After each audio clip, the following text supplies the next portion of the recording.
পুকুর পাড় থেকে তুলে আনা সেই থানকুনি পাতা আর আব্বু আজকে খাল থেকে অনেকগুলা পাকাল আর ট্যাংরা মাছ নিয়ে এসেছে। ওইটা দিয়েই মা আজকে থানকুনি পাতা দিয়ে চচ্চড়ি করবে অনেক মজা করে।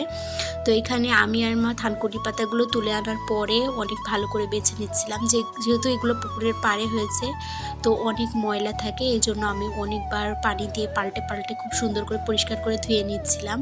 আর দেখো ধোয়ার পরে এর কালারটা কি সুন্দর, মানে একদম সতেজ হয়ে গেছে। আর এখানে যে কালকে রাত্রে আব্বু অনেকগুলো মাছ ধরে নিয়েছিল, পাকাল মাছ ট্যাংরা মাছ, ওগুলাই আম্মু খুব সুন্দর করে কেটে নিচ্ছে আর কাটার পরে খুব সুন্দর করে ধুয়ে নিয়েছে। ওই পাকাল মাছগুলো দিয়েই কিন্তু থানকুনি পাতা চচ্চড়িটা করা হবে। এখানে আম্মু তো অনেকগুলো পেঁয়াজ দিয়ে দিয়েছে, কারণ এই রান্নায় পেঁয়াজ না দিলে কিন্তু একটুও ভালো লাগে না। প্রথমে পেঁয়াজ আর ঝাল আর আলুটাকে খুব ভালো করে ভেজে নিচ্ছে, যেহেতু রান্নার পরে মানে শাকটা একদমই অল্প হয়ে যাবে, এই জন্য এখানে একটু আলু দিতে হয়, নাইলে শাকটা একদম দলা পেকে পেকে অল্প হয়ে যায়। এরপরে হলুদ আর পানি দিয়ে খুব ভালো করে ফুটিয়ে তারপরে কিন্তু দিয়ে দিয়েছে সেই থানকুনি পাতাগুলো। দেখো একদমই অল্প হয়ে গেছে।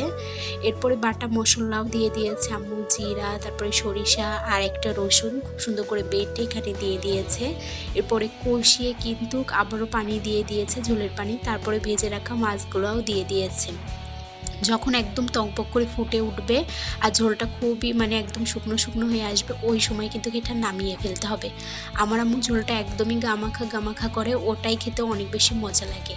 আজকে সেহরিতে এই পাকাল মাছ দিয়ে এই থানকুনি পাতা চচ্চড়ি আমরা অনেক মজা করে খেয়েছি, মানে এটা কিন্তু অনেক বেশি মজা হয় আর মাছগুলোও অনেক অনেক অনেক বেশি মিষ্টি ছিল।